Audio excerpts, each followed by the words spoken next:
Okay.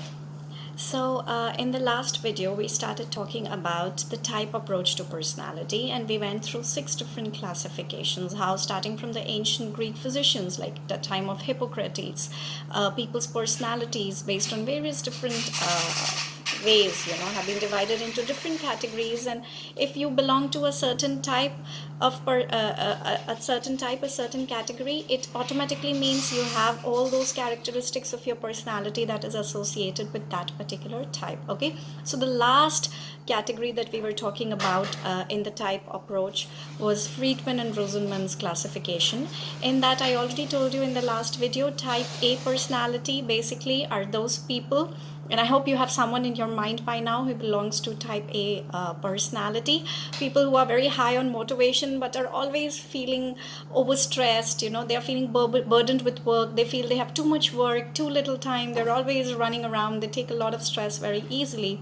And it has been found that people who have type A personality have a much higher risk of getting hypertension and chronic heart diseases. Okay, let's say that the risk of getting hypertension or various chronic heart diseases is much more than to a person who has got high cholesterol level in his body. Okay, so that was type A personality. And Friedman and Rosenman said basically type B personality is absence of traits of type A personality. Okay, so if you don't have type A personality, you don't have those characteristics, you belong to type B. Later on, Morris added another personality type to it, which is called type C. So these kinds of people are very quiet, unassertive, cooperative people. They always comply to rules. They always listen to everybody. They are very good at suppressing their negative emotions. That is type C.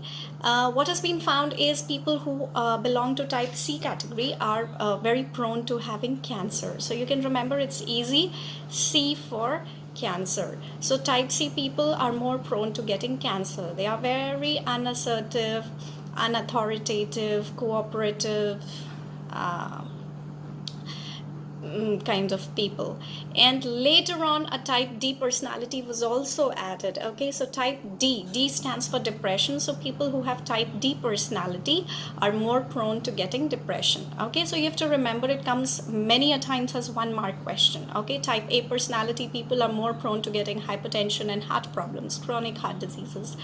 Type B, nothing really much. Type C, prone, C for cancer. Type C prone for cancer. And type D for depression. Type D personality people are more prone to getting depression. Okay, so these are various type approaches that we did.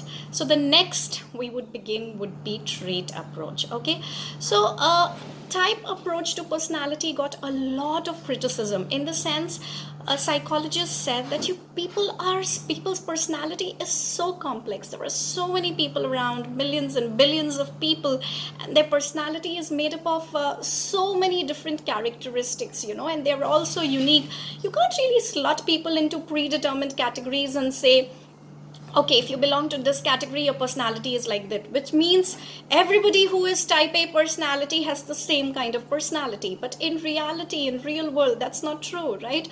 So some people can have a bit of this trait, a bit of that trait, can have traits that belong to one category and a mix of traits which are from the other category also. Okay, so it's very simplistic and idealistic if we could just take people and put them in categories and say, okay, all you people, you have this kind of personality, all you people, you have that kind of personality. But that is not true. Most of us are a very jumbled up, complex mix of a lot of different traits, each belonging from so many different categories, right? Because of who we are, the genes that we possess, and the environment that we were brought in, and so many different things.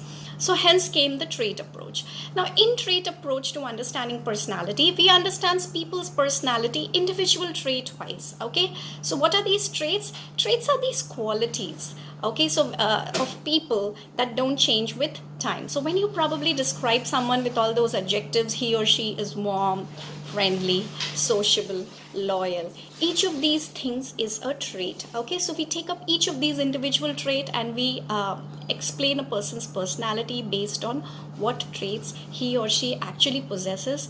It all adds up on and then tells us an idea about that person's personality. Okay, so we're not slotting anyone in any categories, we're just going individual trait wise. Okay, my friend XYZ has this particular trait. She's this much friendly, she's this much loyal, she's this much aggressive, she's this much honest, she is this much friendly, and so altogether those things will make up her personality. So that is trait approach to personality. So now we'll be studying a few theories that actually came under trait approach to personality.